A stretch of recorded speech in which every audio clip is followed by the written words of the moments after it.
special lecture of Vigyan Vidushi 2025, which is named after Professor Bibha Chowdhury.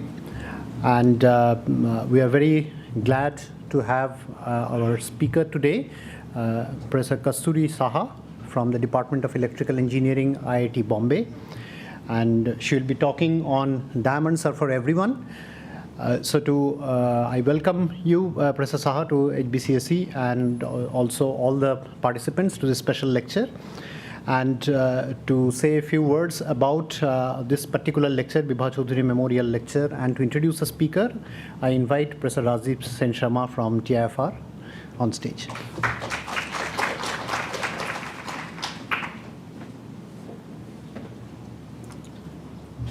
Thank you, Anmesh. Thank you, everybody, for coming here. Thank you, Kasturi, for agreeing to give this very special lecture. So before we start the scientific program, a few words about Bibha Chowdhury, and whose name we have this lecture for her named lecture. So who was Bibha Chowdhury? It's useful for us to just put it in context. Bibha Chowdhury was the first woman particle physicist of India. Okay, she did her MSc from University of Calcutta in 1936. She was born into a family in Calcutta, a Brahmo family, and graduated in 1936. And she was the only woman in her class, so everybody else was men. Then from 1938 to 1944, she worked with Professor D.M. Bose, Devendra Mohan Bose, at the Bose Institute. And during this time, she developed a method to determine the momenta of charged particles from looking at tracks these particles leave on photographic emulsion plates. Okay? This was a technique which was coming of age during those days, and she played a very important part in developing this technique. Then in 1945, she went out of India to do her PhD from the laboratory of PMS Blackett, who, as you know, won the Nobel Prize in 1948. She did her PhD from University of Manchester and worked on extensive air showers in cosmic rays. Then in 1949, she came back to India, and she was the first woman scientist who was employed in TIFR. And in TIFR, she built the bubble chamber, which was built in TIFR in those days. And she helped in building the detector setup for air shower studies. Okay. Then after 53, she actually went out to Paris, and then she did a few stints outside. And then 61, she again came back, 1961 to 76. And she was involved in some of the very famous early experiments on particle physics from India, cosmic ray air shower experiments at a Kodaikanal Observatory. Then Kolar Goldfield, they used to have a experiment to determine proton decay rates and so on. And she was then at PRL, Physical Research Laboratory in Ahmedabad, and she was again the first woman scientist who was employed in PRL. And then from 76 to 91, she spent her life in SINP Kolkata, working on nuclear reactions and stuff like that. Scientific contributions. She did this pioneering study with D.M. Bose, where they identified a cosmic particle which had a mass which was close to 200 times that of the electron, by looking at these tracks and looking at the curvature, how much they were curving, and so on. And so she was developing the technique, but also finding very interesting physics coming out of that experimental technique. And they published 4 papers in Nature based on this in those days. The technique developed by them paved the way for discovery of pi meson by C.F. Powell, who won the Nobel Prize for it in 1950. And if you talk to high-energy physicists of a certain age, they believe that, in fact, you could ask, they saw this track, and why did not they go and discover? They ran out of emulsion plates, and in those days, you could not get it very easily. So they could not carry on as much experiments as they needed to. And even Professor C.F. Powell has acknowledged their pioneering contribution in the work that finally led to his discovery of pi meson. Honors and accolades. There was a book which is titled A Jewel Unearthed, Bibha Chowdhury, by two leading science historians, Rajinder Singh and Suprakash C. Roy. And I'm guessing you have got a copy of this book when you came here. This was recently brought out by Indian edition, was brought out by TIFR and TIFR Alumni Association, that is TAA. She didn't get any awards or anything during her lifetime, but recently, two posthumous honors have been bestowed on her. One is that the International Astronomical Union named a yellow white dwarf star, and this was named after her, and the star is called Bibha. This was done in 2018. And in 2020, the government of India declared a chair professorship in a name to be instituted in TIFR or PRL. Okay? So some quotes about her. So Bibha Chowdhury belongs to the first generation of women scientists who began their research career in pre-independent India. Born more than 100 years ago, opting for a research career in physics, visiting England for further research and working in two premier research institutes after her return to India were no small feats to accomplish. Dr. Bibha Chowdhury did experiments at high altitudes, Darjeeling, India, and Alps. So she was taking her detectors all the way there. And also deep inside the earth in a deep mine, the Kola Gold mine field in India, and under very challenging conditions. And she was quite, unfortunately, no accolades came her way during her lifetime. But throughout her life, she remained unfazed by all the inattention, and she was immersed in the pursuit of science. It's a noble goal. And this memorial lecture is a kind of a token tribute to her and her legacy. And her life story is exemplary, if you think about it. If you think about the days where she did what she did. And it should be inspirational to younger generations. So this is our small token tribute to her. Having talked about Bibha Chowdhury, let us jump almost maybe a century, or maybe slightly less than a century, to our current, what happened? Oh. To our current speaker, Professor Kasturi Saha. Kasturi started her career in St. Stephen's in Delhi for BSc. Then she did her MSc in IIT Delhi.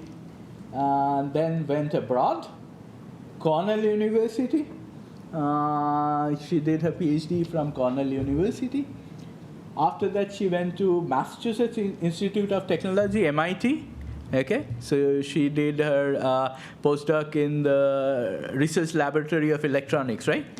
RLE, it's a very famous laboratory in MIT, and that's where she did her postdoc. And after that, she has come back to India, and she has been an associate professor at the Indian Institute of Technology, Bombay, in the electrical engineering department. Kasturi has been recently become the director or project director of the Quantum Sensing and Metrology Hub of the new quantum mission, National Quantum Mission. So the government of India has declared a new National Quantum Mission, which is divided into four big verticals, and one of them is the quantum sensing and metrology. This involves people from many, many different institutes and so on, but the whole project is being led by Kasturi, who is the project director here. Kasturi has won a lot of awards in her career. The DST Inspire Faculty Fellowship. She has won the IIT Bombay Young Faculty Award. She has won the Venice International Young Faculty Award, the Young Applied Physicist Award, and the IIT Bombay C1973 Research Excellence Award. She has also become the Associate Fellow of the Indian National Science Academy, which is a big honor, and so on. So having given her bio, it's a very impressive bio, and I hope she will tell you more about her journey. I'm guessing a bit of that will come during the talk. Her research interests are in quantum sensing, and one of the things she uses would be diamonds to sense quantum mechanical patterns and so on. And I think I will not tell all the details about your other research interests include nanophotonics, precision metrology. But better than me just throwing some names and jargons at you, I would like Kasturi talk about her passion, and so she'll tell us today about her own work in Diamonds Are for Everyone. Over to you, Kasturi. Thank you so much.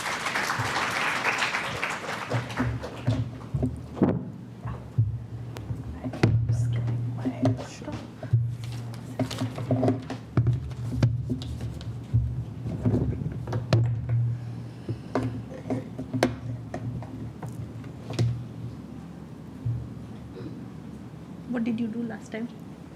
Push this one a little bit. It's a loose connection.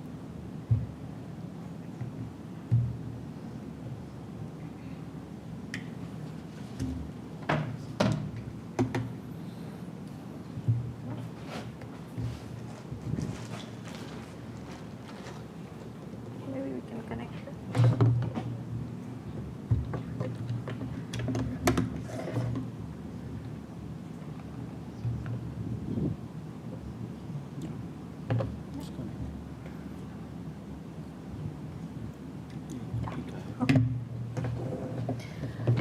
Thank you very much, Rajdeep, and thank you very much to Anvish for this very nice introduction. And of course, it's a deep honor, a great honor to be here today to, talk in a memorial lecture in honor of a person.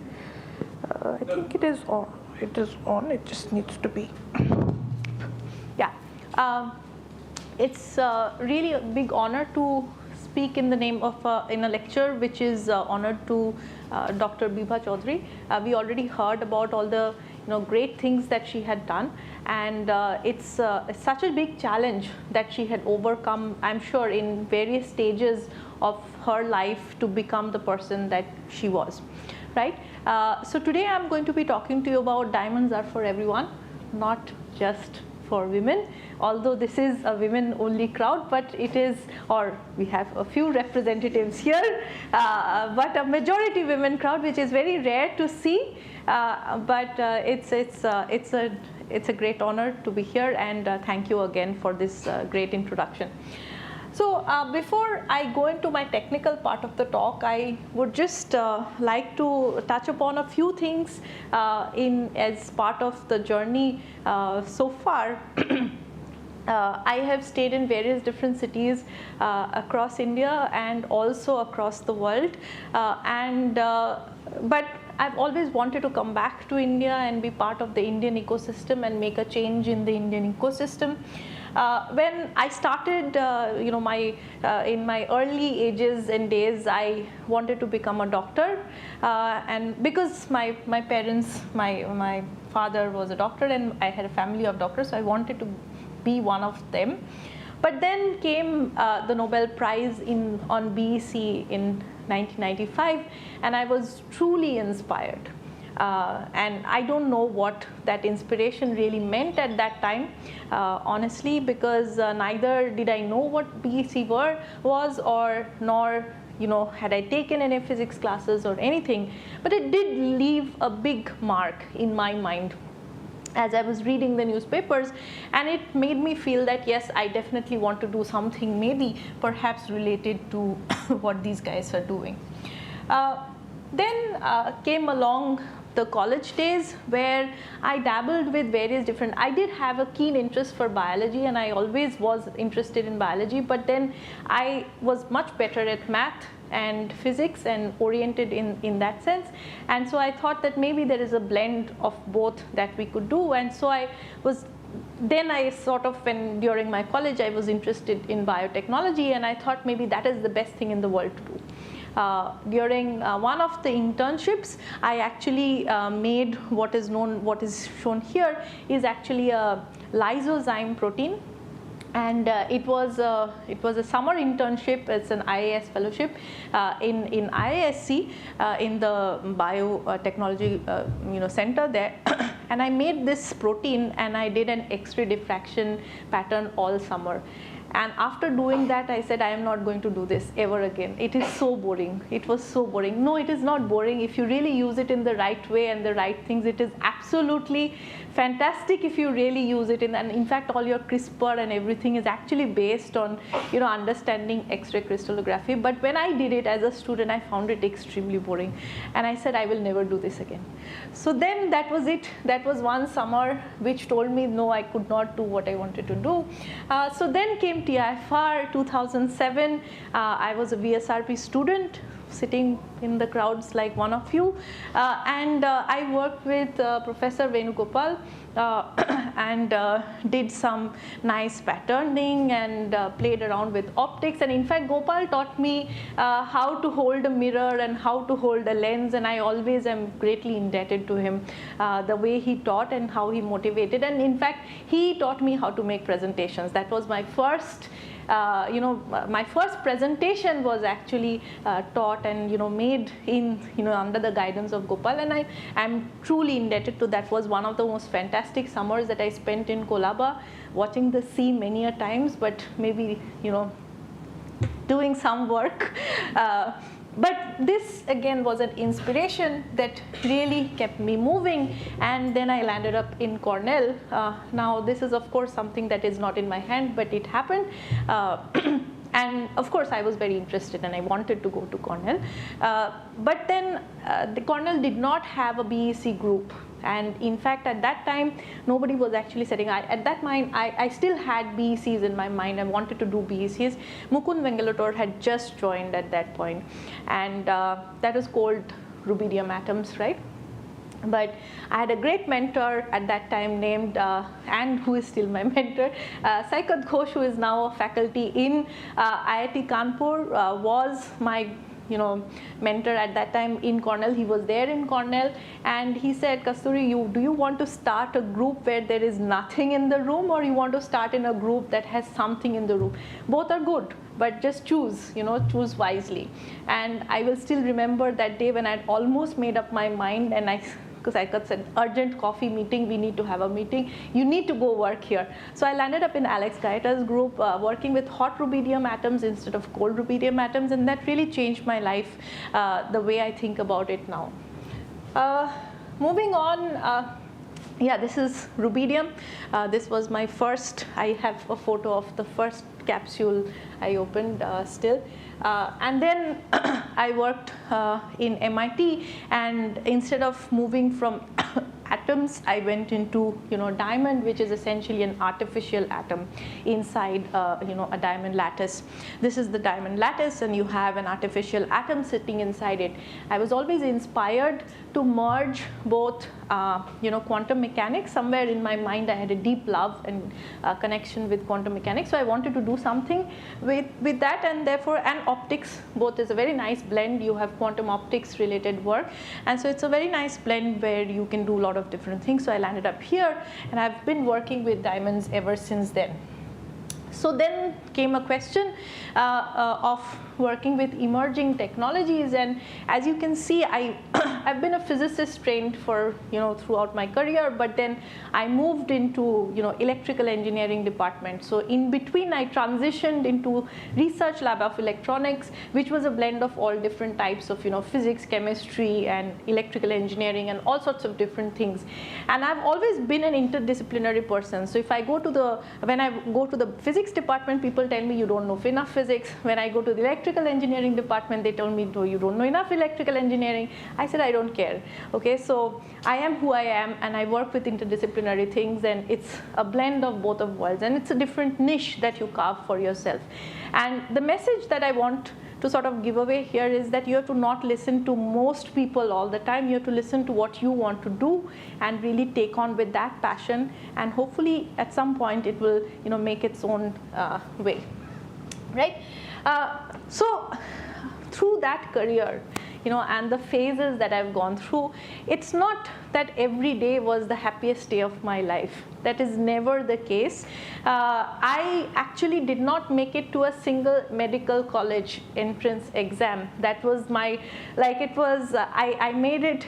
I did not clear a single. I wanted to be a doctor, and I had studied bio all my, entire 11, 12 so hard, and I did not clear a single medical entrance exam. But I had cleared electrical, or whatever, engineering, WBJE and all sorts of things, and I didn't want to study that at all. So it was really like this. I was in that kind of a phase.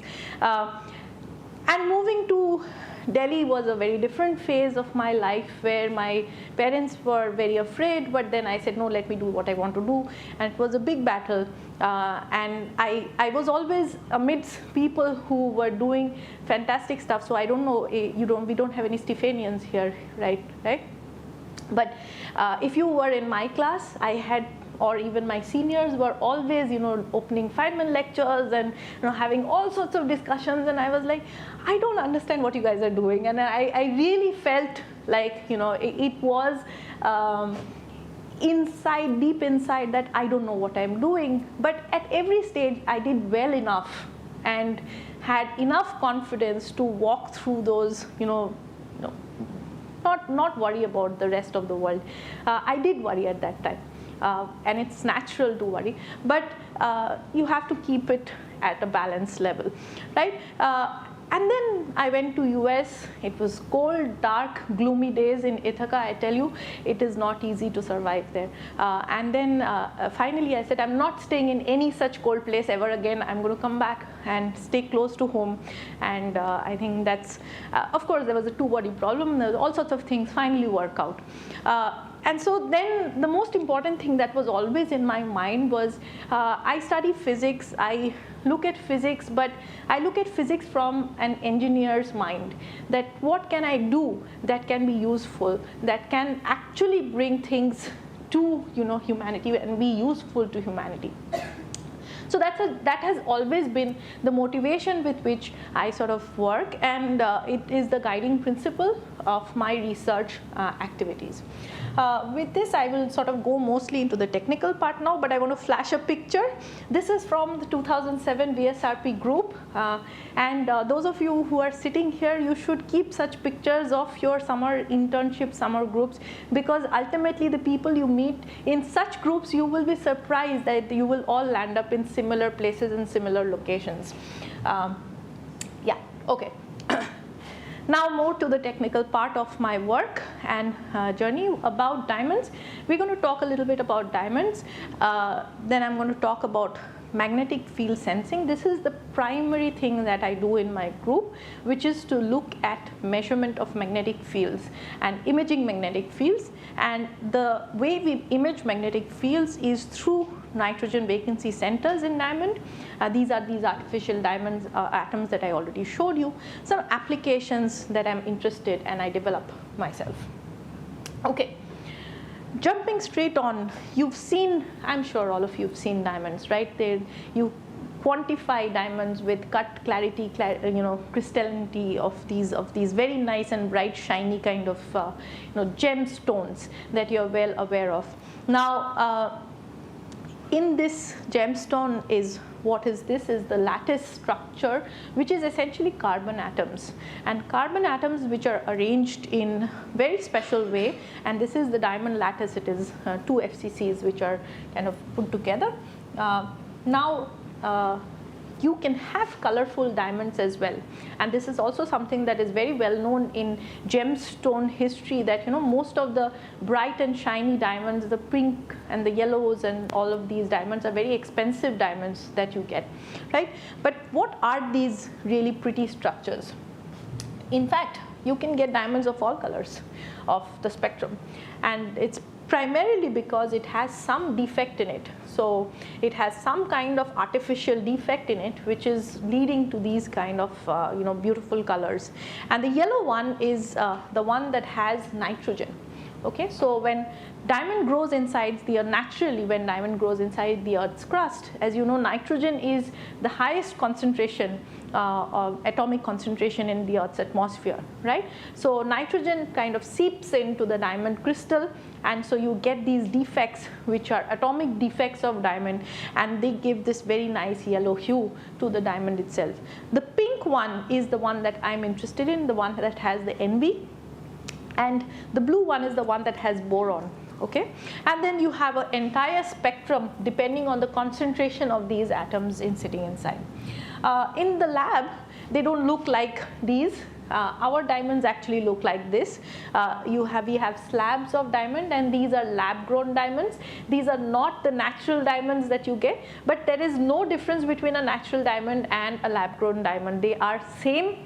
It's carbon that is put together in an FCC lattice. There is no difference. Okay, so these are just not polished and cut in the right way, and therefore they look like this. And I often tell my students that please do not drop the diamonds, because then you will not be able to recognize whether it's a diamond or a piece of glass or a piece of dust, and if you lose it, it's very expensive. It is actually very, very expensive. Okay, it's still very expensive. So these are fairly important things. Okay, now the more interesting one is this one, which is the pink diamond that we have. Have you guys heard of pink star diamond? Anybody seen Pink Panther? Yes? Right. So you would have then linked it with pink star diamond, right? So there's a story of the stealing of the pink diamond, right? So pink star diamond is one of the biggest pink diamonds that have been found naturally, and pink star diamond actually has a lot of nitrogen vacancy centers in it. So it's a lot of nitrogen atoms that have replaced the carbon atom with an additional vacancy next to the nitrogen in the next bond length, one bond length away from the nitrogen, and together it forms the Nv, and that Nv gives it this very nice pink color. That is what, and this is a very, very rare situation. This is actually the pink star diamond. Okay, now what is really happening inside this? Now let's start with something that you're all aware of. You have metals where you have the valence and and your conduction band are overlapping with each other. We have the semiconductor, which has a little bit of a band gap, and then you have an insulator, which is a very large band gap. Right? So diamond falls in the wide bandgap semiconductor, meaning it is much larger than, bandgap is much larger than silicon or any other standard semiconductor, but it is quite large enough to be to be like an insulator, but not really an insulator. Okay. It's a wide band gap. So this is again going back to the FCC crystal, and what happens is that inside this very wide band gap you have the little deep donor. So it's a donor. The nitrogen and the vacancy together forms like an artificial atom with a ground and an excited state, which is sitting inside this very wide band gap. Okay, so here the band gap is almost 5.5 eV, comparing it to silicon, which is about 1.1, which is almost 5 times more larger than silicon. And so this Nv actually sits inside this, really does not interact at all with the diamond. It's almost like it's there, but it's not there. Okay, it's in a solid matrix, but it's really not there. If you do a kind of a spectral study, you shine some light on the diamond, and what you get is this kind of a broad kind of light that is coming out, and this is what gives it the pink color. Okay, if you can see, it goes all the way from 600 to 800. This is where the range is red. Okay, so it's a hue of red, and depending on the concentration of the NVs, you get different kind of intensities. So it can range all the way from orange to deep red to purple. In fact, we have a purple diamond as well. Okay, here are some interesting properties of diamond. Diamond is a very interesting material. Okay, look at this.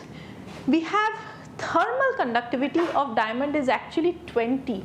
Okay, whereas if you compare to copper, which is one of the best metals, if you compare, like you typically would think an insulator would be a bad conductor. Right? That's what we naturally know, but that is not what diamond is. Diamond is one of the best conductors of thermal, The other is the wide band gap, which also makes it very, very interesting. So diamond is now currently used in a lot of semiconductor devices as one of the heat dissipators. Okay, they are combining transistors with diamonds so that you can dissipate heat very, very quickly. How do you make such kind of diamonds in the lab environment? Typically, there are two standard ways. One is CVD and the other is HPHT. If you go to Surat, you will find like several hundreds of such lab-grown diamond places. In fact, I work with some of them, and they make CVD diamonds like every day, okay, and thousands of them. And the way they do it is basically they interact this methane gas, and then they get, they do some chemistry and make just pure diamond, the carbon out of it. Okay, and then there is also high pressure, high temperature, which is essentially trying to mimic the way in Earth's crust, the way Earth makes diamond. That's exactly how it is worked. Now, in the lab, once you get these very nice slabs, you can always fabricate. I don't know if you guys are aware of, fabrication, tools, meaning that you can actually pattern on substrates and then you can etch on them. Diamond, of course, is a very hard material. It's difficult to etch, but you can etch and you can make these beautiful structures. You can also make these very nice nano diamonds. Nano diamonds also have interesting properties. We work with them as well, but mostly we work with these slabs, which we can fabricate little pillars. We can make photonic crystal structures. We can make different kinds of waveguides out of it. A lot of different interesting things can happen. Okay, now I want to quickly jump into sensing. All of you have seen this, right? COVID really taught us very bad things, and this is one of the things that came to everybody's house in multiple numbers during the time of COVID, and this is nothing but a thermometer. Okay, but this is a sensor. You're essentially sensing temperature, right, through thermometer. But this is a classical sensor. There's nothing quantum about it. Okay, but sensors are our electronic eyes. True. If we have self-driven cars, they can't self-drive until you can sense its environment, right? So you want to be able to sense the position, the instantaneous acceleration, the velocity, through the GPS you should be able to navigate. All of these things are all happening simultaneously with multiple sensors which are functioning super fast with very high accuracy, and also are able to interconnect and link with each other. Right? So you also have a software backend which is using this information in a real-time feedback and giving feedback, and you're therefore being able to self-drive. In this, all of this is all classical except for one thing that uses a quantum technology, which is the GPS. Okay. Now we go to magnetic field. What is the oldest magnetic field sensor that we are aware of? A compass needle. Right? A compass needle, if you bring near a bar magnet near it, you will see that the needle will flicker. Right? What is it doing? It is sensing the magnetic field. Right? And it also senses and points always towards the magnetic north, and you're able to sense. Now this is a classical sensor. There is again nothing quantum about it. So I work with magnetic field sensors, not with compass needles, but tiny compass needles which are essentially spins in atoms. Okay. We built magnetic field sensors, and as you can kind of guess, magnetic field itself is a very wide range. Okay, you have Teslas of magnetic field which are being used in MRI machines, and you also have very tiny magnetic fields which are originating in various environmental conditions. Okay. So it's a very wide range of magnetic field that we are looking at. So obviously not one type of sensor will be able to capture everything in one go. So what you need is a sensor that is sensitive and should be able to also capture a very wide range of magnetic field, right? So there are many different kinds of such sensors, and each of them have their own pros and cons, and I really don't want to talk about all the different pros and cons, just that these are very easily available. Hall sensor, I'm sure you've done Hall experiments, right? You are first year MSc, right? So you must have done Hall experiments. So you've essentially worked with the magnetic field sensor yourself, and then from there you just go down the scale up to picotesla, femtotesla, which is essentially 10⁻⁻15. of, and a Hall sensor works in micro-Tesla regime, right? So you've gone down several orders of magnitude, and you're trying to sense magnetic field, which is very, very, very tiny. Now, what's the Earth's magnetic field? Anybody knows?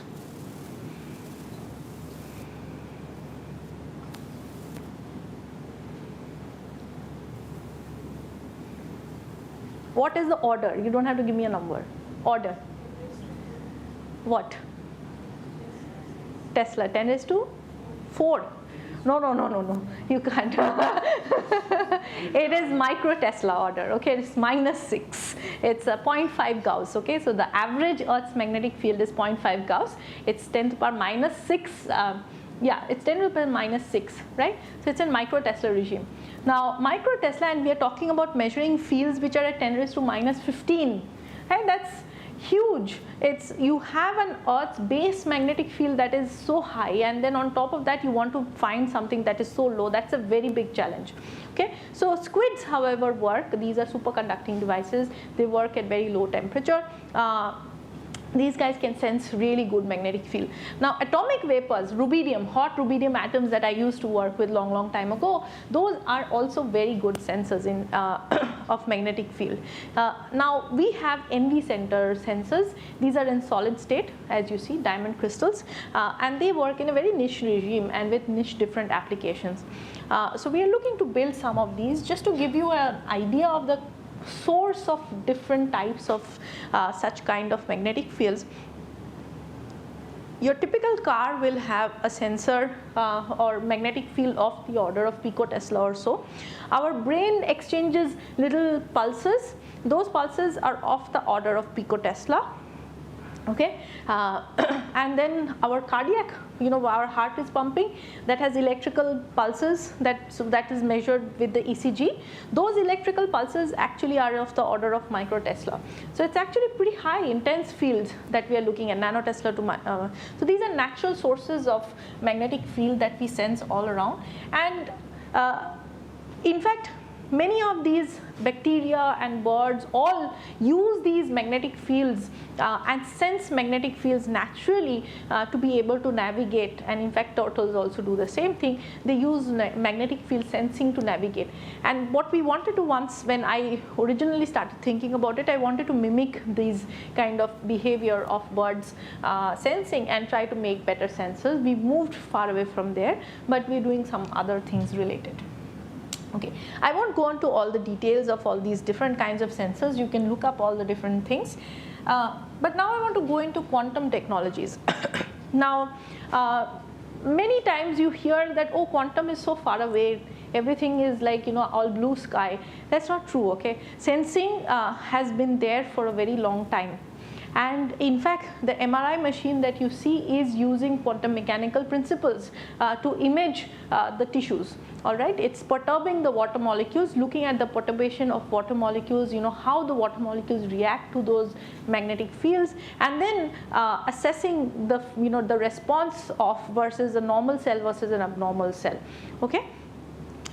An atomic clock. This is an atomic clock, picture of an atomic clock, the core of an atomic clock, not the entire thing. It's a room worth of stuff. This atomic clock is sitting in NIST, Gaithersburg or NIST, Colorado in USA. These are cesium atoms which are making transitions multiple number of times, and what we are doing is essentially counting those transitions, and that is how we keep time. Okay, so this is very much a quantum technology. Okay, this is an image of OCT.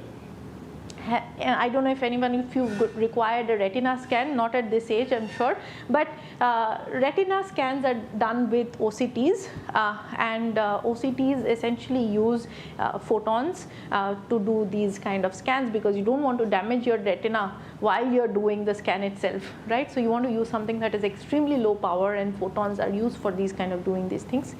The other is LIGO. LIGO uses squeeze light for detecting the gravitational waves, and these are all quantum mechanical and quantum sensing. The other is again PET. This is also positron emission tomography, is also a cancer diagnostic technique, is also using entangled particles. Okay.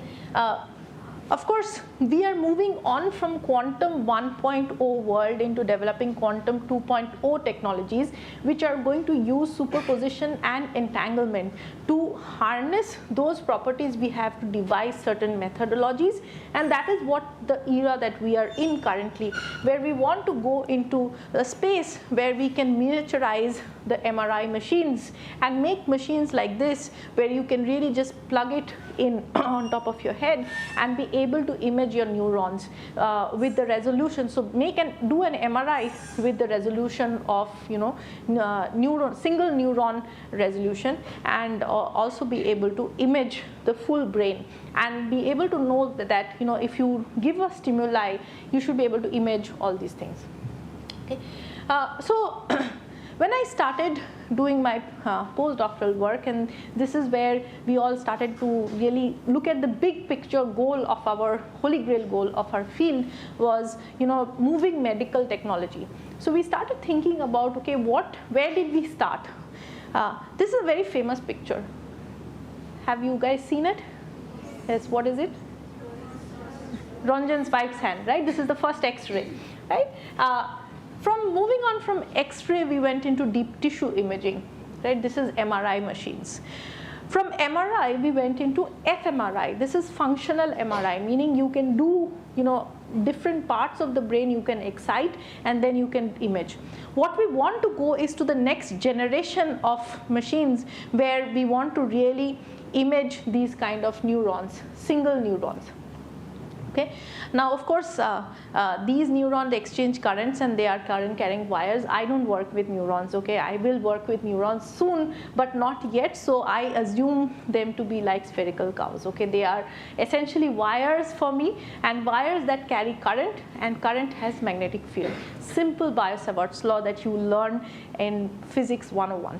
Okay, that is what we do. We look at currents, current carrying wires, and these have tiny bits of magnetic field that we stimulate ourselves, and then we try to measure and image these kind of magnetic fields, with the goal that one day we will build a connection of interconnects of wires, and interconnects of wires will look like neuronal volumes, and we will be able to tell that if I do a magnetic field image, where exactly are those neurons, what is really firing when I'm walking and talking and doing all sorts of activities, which part of my brain is actually interacting with the other part of my brain. So this is really a blue sky picture that we started off the work with. And the tool that we want to use is the NV Center. Now the NV Center field has grown for quite a bit of time. Through history has won various different Nobel Prizes in various different fields.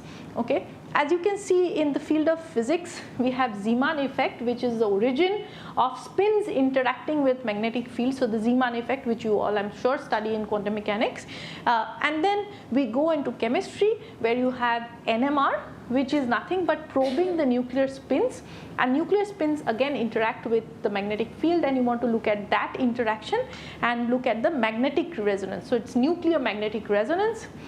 We have the MRI machine, which is again a product of this generation of interactions. If you go sideways, you have Rabi, who did the first, the spin control, the NMR spectroscopy. We have structures of proteins. Proteins, they come back to haunt me again. And then the solid state NMR kind of things that are always there. So these are things, but what we want to do is work with these single spin and spins that interact with each of these different proteins and look into the interaction of the single spin with each of these nuclear spins themselves. Find out the dipolar coupling. So these are two spins, so it's dipole-dipole coupling essentially. So you look at the dipole-dipole coupling, and from there you can actually reconstruct back the entire structure. So going back to X-ray crystallography, which I really hated, I moved into protein. So this was part of my postdoctoral work actually, where we looked into proteins that cannot be crystallized, in fact, and put a solution of protein and actually look into the spin-spin interaction, and from there you can really find out what the couplings are and what is the kind of interaction that you can actually sense, and from there you can find out what the molecular structure is also. So these are this is one type of work that can happen with NV centers. Let's go back to physics 101 and understand what these spins are. Nothing but two-level systems, 0 and 1 ground state. It can be represented on the Bloch sphere. You are probably all aware of it. The north pole is given by the ground state and the south pole is your 1. You can apply pi pulses, pi because you can take as you can see, it's a pi transition from 0 to 1, and then you can apply pi over 2 pulses to create superpositions, and any superposition that you want. If you want to sense something, you would let the spin sit here and then let it evolve and see the phase that it acquires. What are the different kind of two-level systems that we see in naturally? Photons, atoms, and spins. I work with spins myself. I have worked with atoms, and we also work with photons to some extent. These are some other examples of such two-level systems that you would already have seen somewhere at least, but again, examples which are physically controllable. So let's move on to NV centers now. How do we probe these little defects in diamond? We shine green light, just like this red laser pointer. We can actually use a green laser pointer, and then what we collect is essentially the red light, the red fluorescence out of it. This is a very special image because this is a confocal image. Now confocal image is just like normal microscopy. You just look at you don't know where Z is in the plane. If you look at a cell, you can look at something, you focus on something and you zoom into the structure, but you don't know whether you're seeing halfway through the cell or you're looking at something, right? What you can do in a confocal microscope is actually you can do layer by layer scans. So this is a layer scan, and you can see these bright spots actually correspond to these single emitters that are sitting, which are actually single electron spins that are sitting inside this diamond lattice. Okay, they emit single photons because every time you excite, they de-excite and they give you one photon. Okay, so this is what a confocal microscope actually looks like. In cartoon, let's not worry about this too much. How do we work? What are these NV centers really doing? So let's say in a thermalized state, this is the NV center structure, this is the ground state, this is the excited state, you have a metastable state.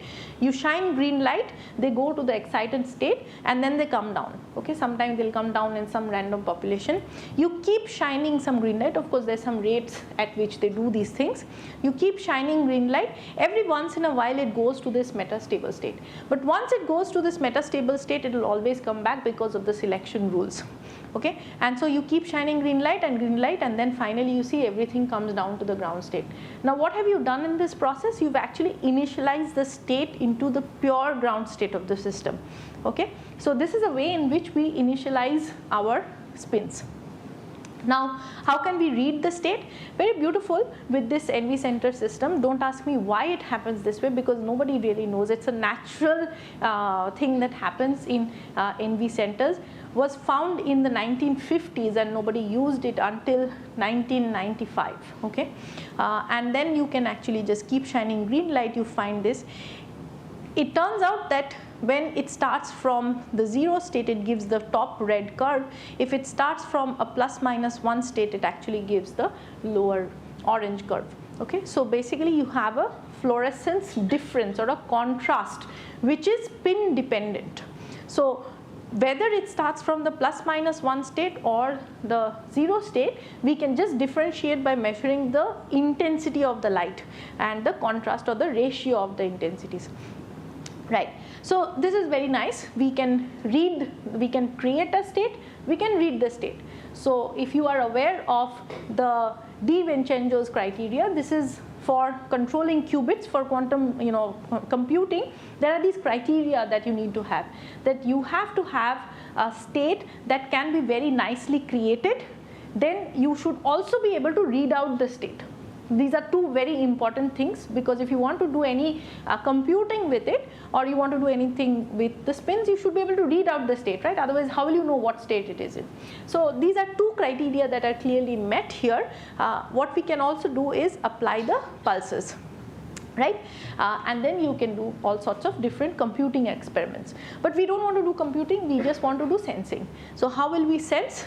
beautiful, we have two levels which are actually Zeeman split. We can apply a magnetic field and then they split into two different things, and what we now do is apply a field which is a microwave field which is exactly on resonance with this. And what exactly happens on resonance, as it goes to the top one, the fluorescence will dip. That's exactly what you see here. So let's start our experiment. We start with the measurement of the intensity, and as we sweep the microwave field, we can trace out this sort of a curve. This is a resonance curve.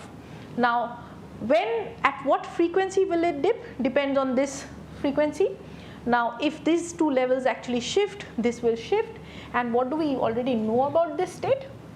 We already know that this is actually given by the electron spin. It's a gyromagnetic ratio that is God given essentially, which is 2.8 megahertz per Gauss. So you know that exactly when it moves a certain X amount of frequency, you know exactly how much magnetic field it felt. So it's a calibrated system. It's a very pure calibrated electronic spin system. So this is how we sense magnetic fields. There's nothing more complicated than this, except we use different techniques. This is a very simple technique, but there are many more different unique techniques that we use. Instead of just collecting the fluorescence, we can also put it on a camera, and we can look at the intensity distribution in a map. And you can also look at the different kind of spatial map of the fluorescence, and it could depend on the different things you want to do. And there are different kinds of modalities in which one can work, and these are things you can read. You don't have to really know about it today, but just wanted to flash it out to you so that you can appreciate the kind of different things that one can actually do with these NV centers. Now, there's another very interesting thing about NV centers which makes it very different from all other types of magnetic field sensors, is that it is a vector magnetic field sensor. Remember, magnetic field is a vector quantity. It has an amplitude and it has a direction, and spatial orientation is Bx, By, Bz. You should be able to measure all of this and be able to reconstruct all of this. So how do you actually do that? It turns out that in an ensemble spin system, as you can see, the carbon lattice, this red ball can be in any of these four possible orientations. So in a lattice, you know that they are fixed in certain directions, right? You have crystal planes. So it's a 111 plane is what this is. The angle, bond angle is actually 111 direction, but then the actual facets can be 100 or 110.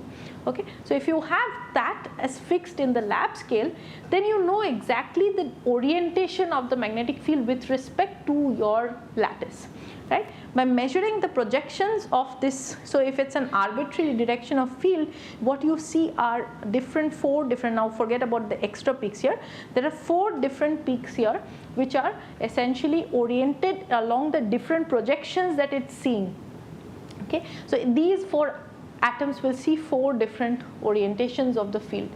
And that's how we know from here we can actually, it is much more. So B is only 3 quantity, Bx, By, Bz. And you will have a lot more information than this, the Bx, By, Bz, which is essentially this. Now, what are these two? Both of them, 2 sides is because of the plus 0 to +1 and the 0 to -1.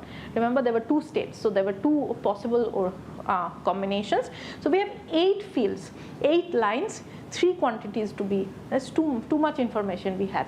So we can actually reconstruct back the vector B field from our information. Now, what are these additional things here? It is because of the hyperfine interaction. So remember, nitrogen vacancy is an electron spin with a nitrogen also has a nuclear spin, and that nuclear spin could be either a spin half or a spin 1. Depending on the interaction, you can either get 2 peaks, whether if it's half interacting with 1. So you get, this is N15. If you have N14, you will get 3 peaks. So 3 hyperfine. This is like quantum textbook, quantum mechanics, just in pictures. Okay.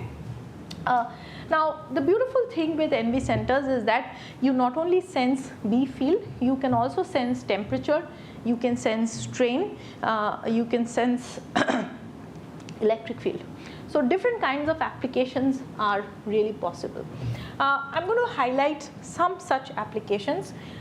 So for example, the thing that we started off with, which is essentially looking at a single spin and then probing the dipolar interaction between the spins by doing some kind of pulse protocols, you can find out. People have also done open heart measurement of magnetic field from the heart, cardiac muscles, beating muscles, by placing an NV center close to a cardiac.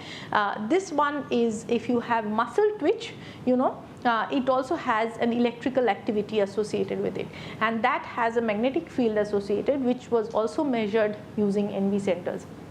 These are all diagnostic techniques which can be used for. Condensed matter, if you're interested in condensed matter, if you're not interested in biology, forget about it. You can work with condensed matter.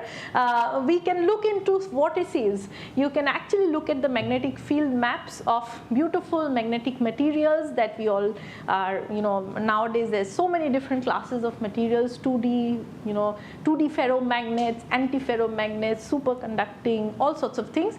And you can then use these kind of, materials come in contact with such kind of NV center layers, and then you can make these beautiful maps of vortices.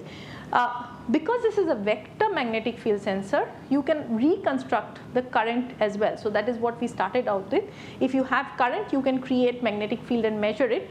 You can also measure the current back. If you didn't know the current, you can reconstruct the current back because you have the full vectorial information and in terms of the inverse problem. But the inverse problem is actually very hard.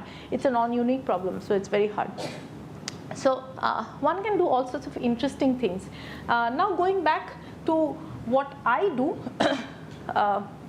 we are actually making a microscope. So just like a standard light microscope that all of you are aware of, where you basically zoom into a structure and then you can look into different microscopic features in the micron scale, right? You can't see it by eye. You put it under a microscope, you can see it. Now there are magnetic features which you also can't see by eye. So what we are building is a quantum diamond microscope, which is essentially a microscope that can image different magnetic fields. So the example that I showed you here, so the kind of images that you see here, these are magnetic images of, these are done by different people. We have also been doing similar kind of things. But the interesting thing that we are working on are temporal images, meaning dynamically fluctuating magnetic field also changes from location to location, based on if there is mineral, if there is oil, if there is other anomalies. It's called an anomaly in the Earth's magnetic field. And what you want to detect are the changes in these Earth's magnetic field. Okay, so that's why you need a portable magnetometer, which you can take from place to place and then go look at the spatial map of such magnetic fields. So this is what we do. We have built a portable magnetometer. In fact, we took it to our swimming pool because we wanted to do some testing near the swimming pool, but just for the fun of it, near the water. We wanted to see that you can actually put something in the water and you can still be able to sense it. Our magnetometer did a fantastic job. We also do magnetic field sensing in biological media. So like cells here, this is an image of a cancer cell in which we have fed them, or we have cultured the cells with nanodiamonds. We don't use bulk diamonds here. We use nanodiamonds here, and the red dots that you see here are actually the nanodiamonds that have been eaten by the cells. And what we want to do are look at local changes in the magnetic field, or rather local changes of charge concentration inside the cell, and this is a method for detecting what is known as ROS, or reactive oxygen species, which is an indicator of cell health. Okay, so we actually study these in collaboration with our bio collaborators. They culture the cell. I don't do any cell culture. They culture the cells for us. We give them nanodiamonds. They give us the cells. We measure them. So that's what we do. Sometimes we go to their lab and we do the measurement. So this is what we do. A large part of my group also looks into making photonic crystal structures that interact with these diamond spins, and we want to look at spin cavity interaction, something that I don't know, many of you probably haven't started yet, but you have cavities which are a very special class of physics class of things that people study, cavities. quality factors, all of these things. And then you have spins, which is another very beautiful set of things that you study, and then you want to merge them together and do very beautiful things. Sensing with these is also another class of things that we are currently working on with different things. So I am not going to go through a lot of the details of it, because we're going to run out of time, but I will just show you some glimpses of what we have been looking at. Okay, so what you will see here are essentially, these are gold patterned microcoils. Okay, microcoils meaning because they are of the dimensions of 40 microns or so, and we flow currents in them, and these have these unique structures because we are trying to mimic neurons. As you know, neurons have a large head and a long tail. So similarly, we have these, which are my mimicked neurons, which have a large head and a long tail. Okay, and so we flow current through them, and then we look at the magnetic response of these. Now, the beautiful part of our measurement is that we not only have one layer of such things, we have a volume of these. Okay, so we have made layers, multi-stacks of such kind of microcoils. And what I'm going to show you is, so here this is an image of the multi-stacks of microcoils that we have made, and then this is a video of if I were spending these spiking electrical pulses.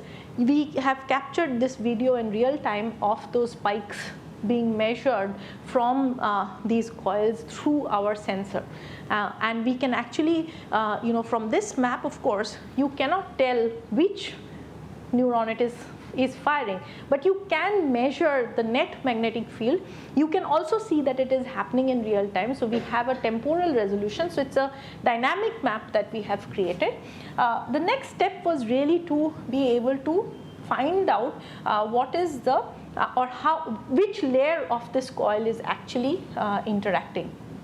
Okay, so reconstruction of the images. So what we did is that because we have these 4 cross 4, so we have 3 of such them, so 12 coils in total, we formed a full dictionary. So we basically excited them with a certain structure. So first we started with 1 in each layer, then we went into 2 in each layer. So can you tell me how many combinations we have now? If we have 8 of them working? 256 on and off, 512. Okay, so 2 to the power 8, right, on and off. So basically 512, and this is a record. Actually, we took this data of real-time magnetic field maps of 140 micron cross 140 micron in net 6 hours to 8 hours, and we were able to form this full dictionary of neuronal images. Now, if you have done a little bit of inverse problem, you know that if you have a dictionary, you can basically, and if you have an experimental map, then of subset of them which are firing, you can then do an inverse of that, and you should be able to tell which one of those, if you compare your experimental data with the dictionary, you should be able to tell, if you do the inverse, that which one of them are actually on. Okay, this is a mathematically well established problem, except when you start applying in magnetic field maps, it is a very difficult problem because it is a non-unique problem. Magnetic field is a vector quantity. You don't know from which layer they have all added up, right, and which combination they have all added up. So this is a non-unique problem, and it's difficult to solve, but there are again fantastic things that can happen when you use time as one of the components that can help you invert this, and it's very beautiful. So we have made this dictionary of temporal different kinds of spikes, and then from there we have reconstructed, and as you can see, when the neuronal spike is just about to happen, there's a little bit of a signal that something is happening. When you have one, there is 2 of them are starting together, so each of them are just overlapping with each other. We can detect very nicely that 2 of them are just starting to work. This is a very low sparsity case. Then you have multiple spikes that are happening together, and we can see very nicely, and this is unpublished data, this is what we are going to submit very soon. This is what we have found is that we can actually really reconstruct back that inverse problem using some specific unit things that from our magnetic field images, and we are able to now tell which of those coils actually fired. Okay, so with this I will summarize and at 5 o'clock, and I'm going to take some questions from you. So we started out with diamonds that are bright and pink and shiny, and then we went into a simple two-level system in a diamond. Okay, this is an atom, this is an artificial atom that is sitting inside a diamond. These atoms, as we saw, are very sensitive to magnetic fields, and then it can be applied to biological sensing, condensed matter, and something that I'm also very interested in is semiconductor fault detection. Now I spoke to, the analog, the actual analog of mimic circuit is the biological cells, but the real circuits themselves are also useful to study, because when your phone stops working, you actually throw it out. You don't really try and debug what has happened to the chip inside the phone, right? And that's only because we don't have a tool that can tell you where the fault was in your phone. If you want to find, then you have to break it apart, and then you have to see where exactly your chip, and in fact that also sometimes we cannot understand. What we are trying to develop is a technique which should be able to then debug and find out and tell you where the faults are, or even when the fault is growing, we can tell when the faults are growing. So from condensed matter applications to fundamental physics to applications in semiconductor technology, we are looking at various different ranges of problems with the same kind of physics. With that, I have to thank you for your attention. This is my group. We do have a fairly large group with a lot of people working on different types of applications in the three main classes of problems that I have discussed. Again, I have to thank all the funding agencies who have supported me in the last 8 years or so. I've been in IT Bombay for the last 8 years, including Indian and foreign agencies. And of course, now the biggest is our national quantum mission that is kicking in. I am the project director for that, for the Quantum Sensing and Metrology Hub. There are, just to complete Rajiv's sentences, there are 16 institutes and 40 PIs. It's a mega project that we are all working. Professor Saikat Ghosh is in fact now my team member. My mentor is my team member, and it's a deep privilege to be part and leading that activity. Thank you again very much for this opportunity, and I'm happy to take questions.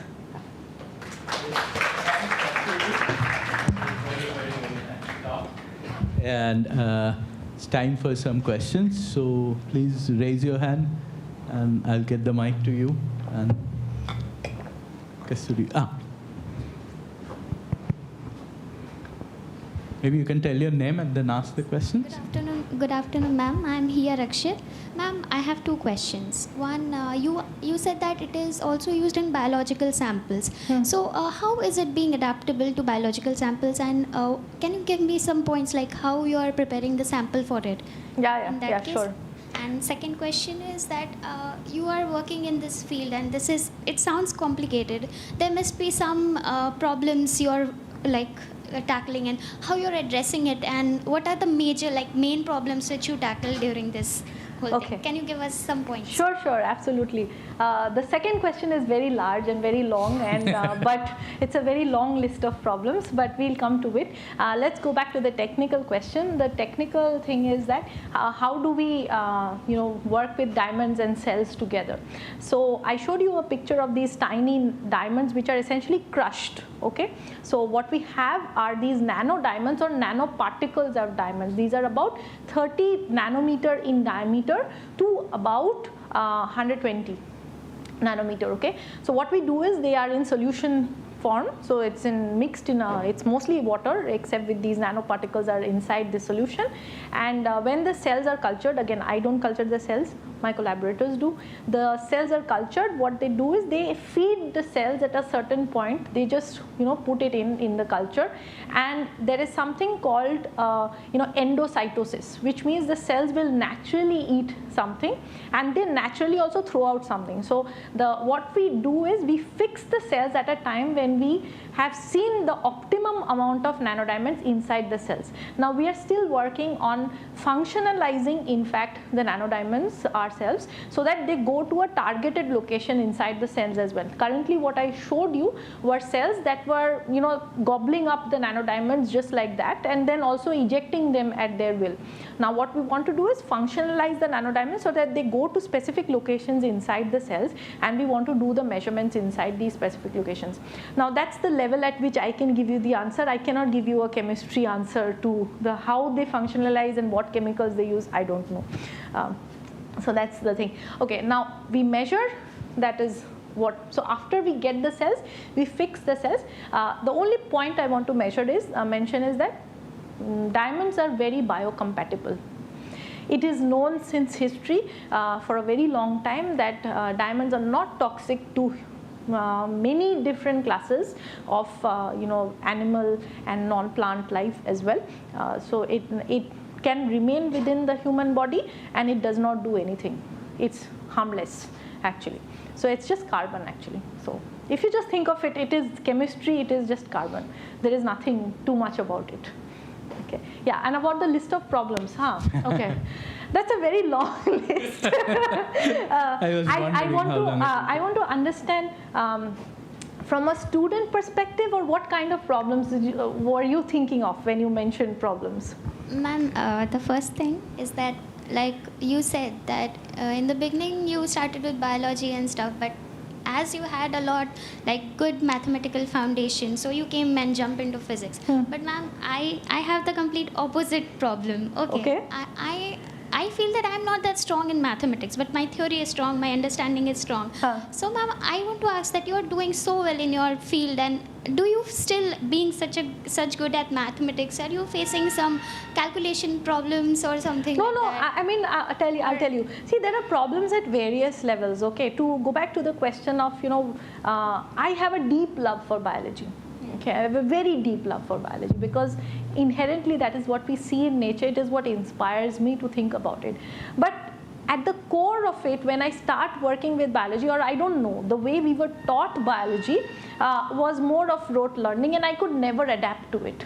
Okay, this is my inherent thing. I don't know, it's very different for everybody. Okay, and there is nothing right or wrong about it. That's what I want to clearly say here. You can be inherently deeply loving a subject, but at the same time you may not get any of it at all because of the way in which it is done. For me, math meant a language where I could explain something, but at the same time I didn't become a mathematician, because I didn't go into that abstract nature. I always still rooted and still stayed connected. Let me tell you something about my college life. Okay, when I started my undergrad, there was a hype for string theory. Okay, and I see it still exists. Okay, and my entire class, like mostly 60%. Today I can say it proudly. I don't have any problems about it. But that day, sitting that day, there were only talks on string theory. There were only talks of cosmology, and I never cared for any of that. It made me afraid. I was afraid, and I always wanted to do condensed matter, something that was more tangible. I liked optics, I liked condensed matter, I liked all of these things. These were more tangible things, okay? And I could never express that. But I kept it, and I did what I did, and I had to do, okay? So the moral of the story is essentially you follow what you like doing and keep doing it, and don't worry about the rest of the world. That is how it is. But at the end of the day, whatever you do, you have to do well in it, right? If I want to jump from X thing to the Y thing, and so for instance, if you've seen, I have jumped from many different things and I've done many different things. But that's because the next person who gives me the job must have the faith that I will be able to do it, right? How can you convince someone that I will be able to do it? Only if you have a good history of doing it, right? So you have to build that history, and it doesn't happen one day. It will happen over time, and it will happen with your own faith and your confidence. Now, career in IIT Bombay has been a very different world altogether. See, we are never taught to be managers. We are never taught to be, how to handle human interactions, okay? We are focused on our world and our things, and, all through your school life, all through your college life, all you do is give exams, and you become excellent at doing that. That is how we are taught. That is how it is. Okay, across the world, not about India or anything. This is how it is across the world. We are not given that flavor of how to interact. That's why it's important to go for all the social club activities, because it makes you interact with people. These kind of activities where you're working with so many different diverse range of people, these are all experiences that you should take and imbibe, and that will take you to the next level. Now, when I started my career in 8 years ago, that I didn't know how to handle students, okay? And it was a challenge for me because we all at the end of the day are human beings, and we all have our own emotions. I will get upset, my students will get upset, everybody can get upset, okay? But you have to go over and overcome all of that. And you only learn with time how to handle those things, and how you must take it that yes, there could be another side of the story. There is not everything is only about me. That is the biggest learning that you need. Everything is not about me. It is about everybody working harmoniously. Okay, so I think that is something that you sort of gain over time. Now, in terms of technical challenges, there are so many technical challenges. Every day is a technical challenge. In fact, what you see on the screen here is 1% of what happens over so many years, right? But every day is a beautiful day because you have a new problem to solve, right? Because there are so many different things. I was telling myself, if I look at certain days, there are days when I have 70% of my work is what I love doing. 30% I hate doing and I don't want to do it, but I still have to do it. I still have to do it, right? Somebody might be waiting for me to sign 20 different papers, but I still have to do it. I may not like doing it, but I still have to do it. Some days are when I only get to do 10% of the things I like and 90% of the things I don't like. It is still a day. It is still you have to still do it.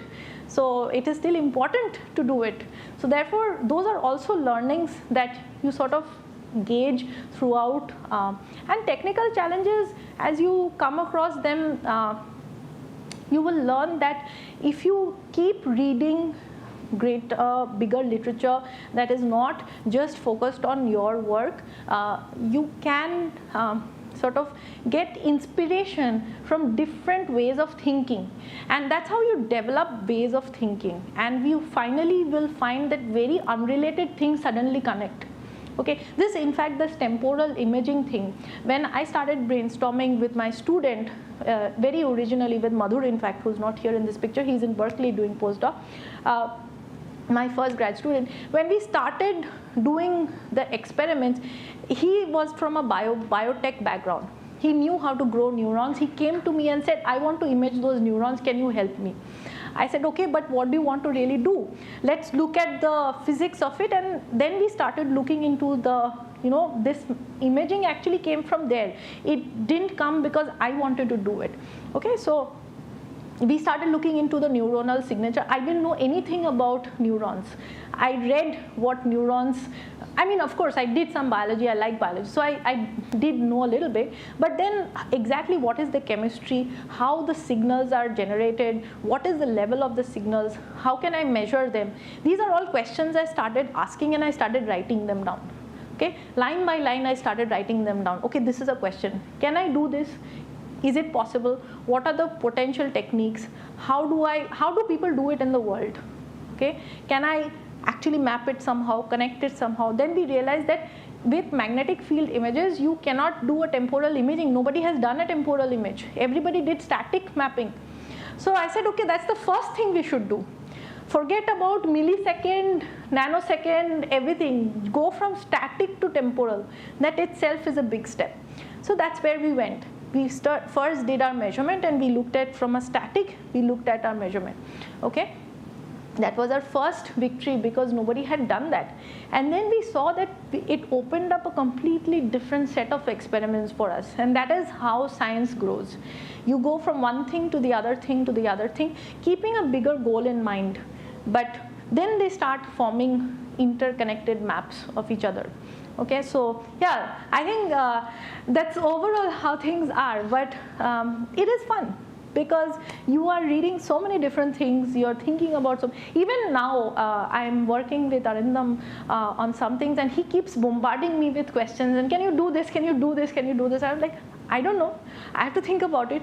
Every few days I have to think about it, and it is beautiful that you go back and start thinking and looking at different, pictures and different, it's like a big jigsaw puzzle.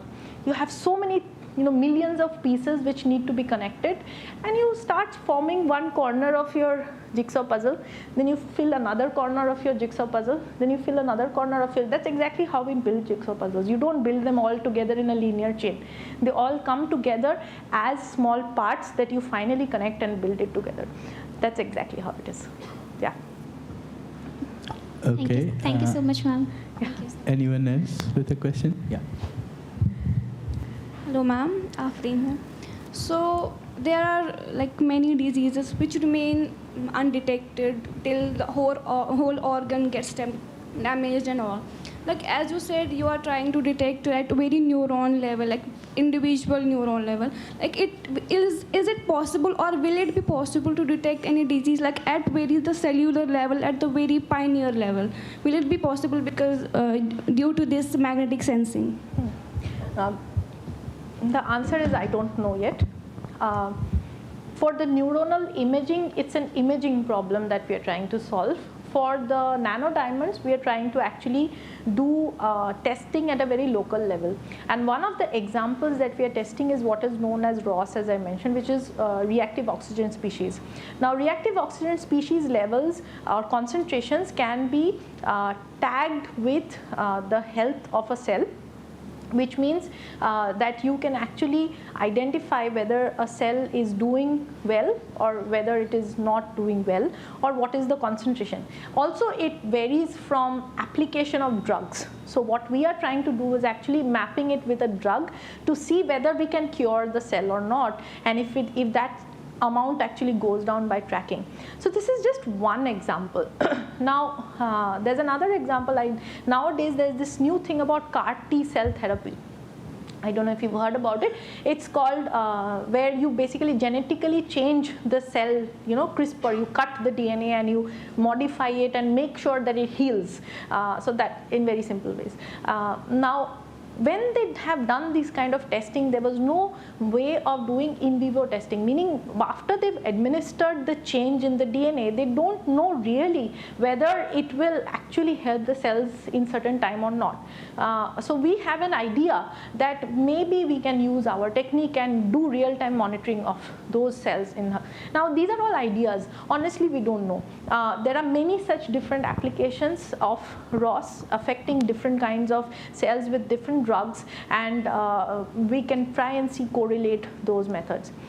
For the neuronal imaging, our goal is really to correlate stimuli with neuronal response, and one day hopefully we will be able to image, say if I pinch myself somewhere, I should see which neuron in my brain actually sparked. Okay, that is my vision. It may not happen, but it is something that I would like to work for. Yeah. One more question. Like you are from physics background, so how did you land in the engineering department of IIT Bombay? Good question. See, as I said, I worked in the physics. When I applied for PhD, I got into the physics department of Cornell. Okay, it's a very prestigious thing to be in the physics department of Cornell, and being a woman, okay, it's not easy to be in the physics department. When I was choosing my advisors, it just happened so by chance or whatever. My advisor was actually in the applied physics department. So my own physics PhD committee did not have my advisor as the chair. There were physics people who were the chair. My advisor was the fourth member of the committee, actually. And I had a co-advisor who was in electrical engineering, and I had deep connections with electrical engineering. My husband is from the electrical engineering department in Cornell, so we studied together.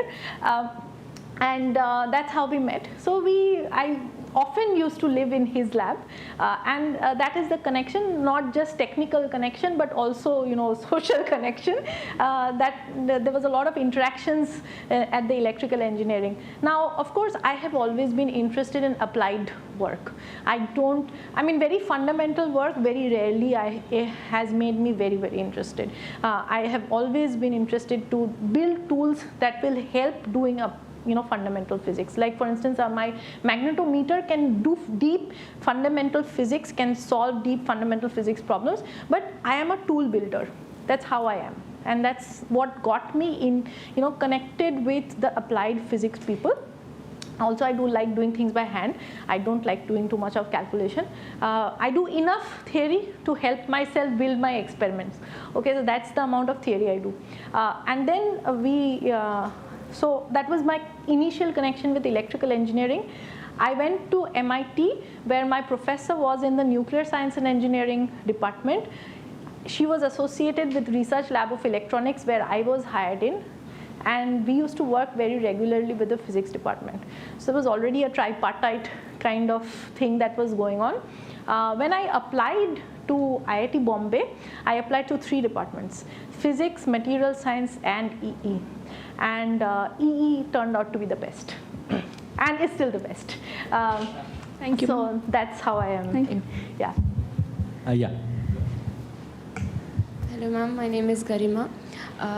The temporal imaging that you did with neurons, I was wondering if could that help with the neuromorphic computers, and is that where you're maybe thinking of expanding?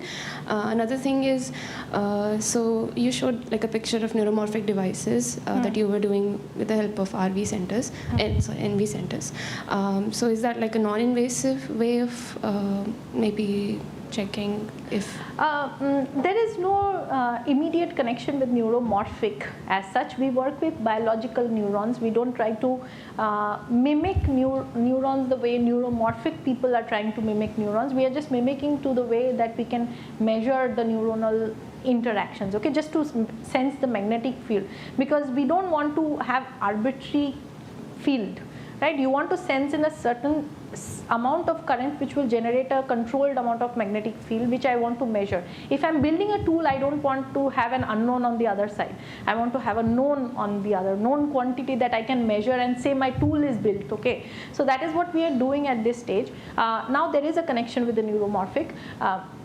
We are working with people who are building these neuromorphic circuits, and we are trying to see whether we can map their magnetic fields and be able to correlate, with the kind of circuit measurements that they are actually doing. So not really neuromorphic, it is neuronal. Okay. Okay. Yeah. Thank you. Yeah. Any other question?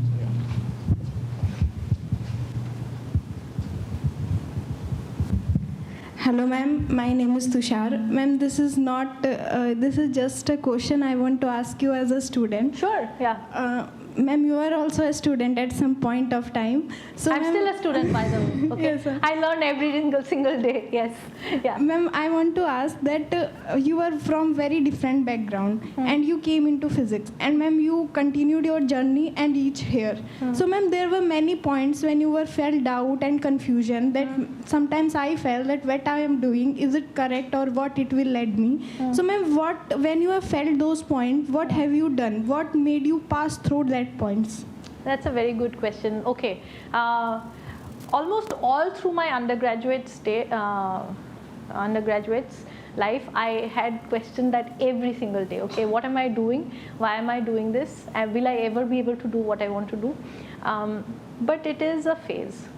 Okay, and there is there was a time when I could not understand many things that were happening in class, and I always felt, especially with electromagnetism, it was a huge problem for me. I'm very honest, because I feel that it's very important to say that you can overcome it. It's important to believe that you can overcome it. And there were days when I could not understand Biot-Savart's law, simple, Griffiths, I could not understand, but I had a classmate who's Kusum, she's a faculty, she was a student in TIFR, she was my classmate, and she told me one day, I was trying to learn things from her, and she said, see, if you ask a question, it is just for the moment that you're asking the question. You are stupid for that 1 second. The rest of the time you're not. You have learned and you've gone past that. So every time you have a question, you should try and assess and understand whether that question is something that you can ask or you can find out by yourself by spending a little bit amount of time. Now, you spend that amount of time and you think that I cannot understand, go and ask and clarify it. And make sure you understand it, because you cannot progress to the next step if you can't make that step happen. And you should not remain stuck at one point. Okay? So as soon as you reach a point where you are not able to figure out things by yourself, you should always reach out to the relevant mentors. And I've had great mentors throughout my career, where you at every point of time, and even today at various stages, if I have any problem, I just call up and say, I am not able to understand how to do this. Okay, I need help. I need help is a very big point of your mindset. To understand when you can say I need help, and you can go beyond that, that itself will help you come across most of the problems that you face. Now, there were various different challenges. As in St. Stephen's, we were 50% boys and 50% girls, and there was no differentiation in terms of gender. When I went to IIT Delhi for masters, there were 4 girls, including me in my class. Okay. When I went to Cornell, it was again 4 girls in a class of 30. Okay. So that gender bias was naturally there. Okay. My group, when I joined for my PhD, I was the only girl in 18 boys. Okay. And it was for 3 years, it was like that. 3-4 years, in fact, it was like that until Alex hired another girl. Okay, and there is natural gender bias or imbalance. I wouldn't say bias. I would say it's imbalance. Okay, that exists. And what I have found that has helped me is be agnostic. Those horses wear little things like this, not to look on the side. That's exactly what you do. You don't look. You ignore. Learn to ignore what is necessary to ignore and go forward. And you don't have to worry about the rest of the things. So I think that has helped me. I don't know about many people face different kind of challenges. My challenges were very different and very personal and unique to me. What many of people who face, my friends have faced, are very different from mine. Therefore, I'm just speaking from my own personal opinion. It has helped me to be very agnostic. In fact, there was a point when I was, getting into PhD, and my advisor was, trying to find a desk space. When I had just joined, and advisor was trying to find a desk space. He said that, oh, Kasturi, but there are, 5 other boys who are going to sit here. This corner is for you. Are you okay? I said, yeah, perfectly fine. Why not? I mean, and one day I walked in, there was a swimming junky little thing hanging on the, I said, yeah, this is a little bit too much. Please maintain the decorum of the place. You just move on from there, and you take it at face value and don't think beyond that. I think it works out well. People do many things without thinking, and you just have to make them look at it and look at it in a different way. So I think that helps quite a bit, and you can go on from there. And from different things, different problems have very unique solutions. It's very difficult to say exactly what worked. But I do remember what Kusum said. If you have a problem, you solve it. You sit and solve it then and there, and don't wait for things to automatically, magically help you. Yeah. Thank you. Any other questions?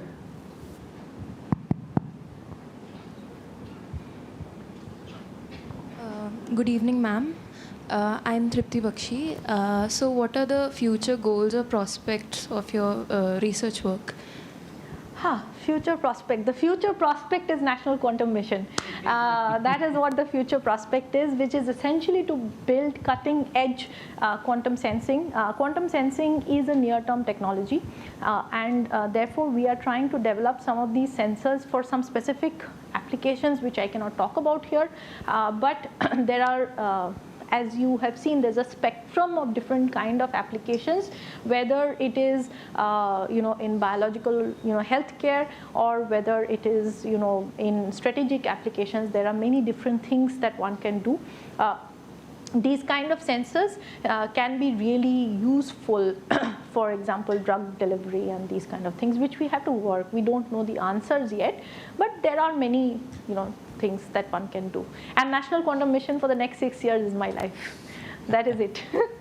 Yes. Okay. So we have had quite a few questions. So maybe if there's one last question anybody has, very present.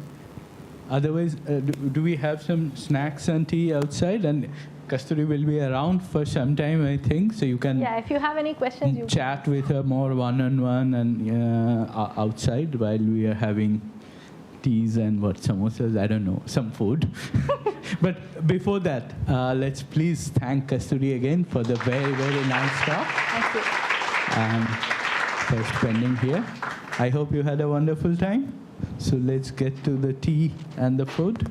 And you can, Anvesh has an announcement for you. Just to remind you that tomorrow you have the cultural evening, which will also be here. So as I told you, that you have to organize that among yourselves and that's all. Yeah. So last time we saw there were professional dances and so on. So cultural evening should... Professional means, yes. I mean, professional quality, not... Yeah.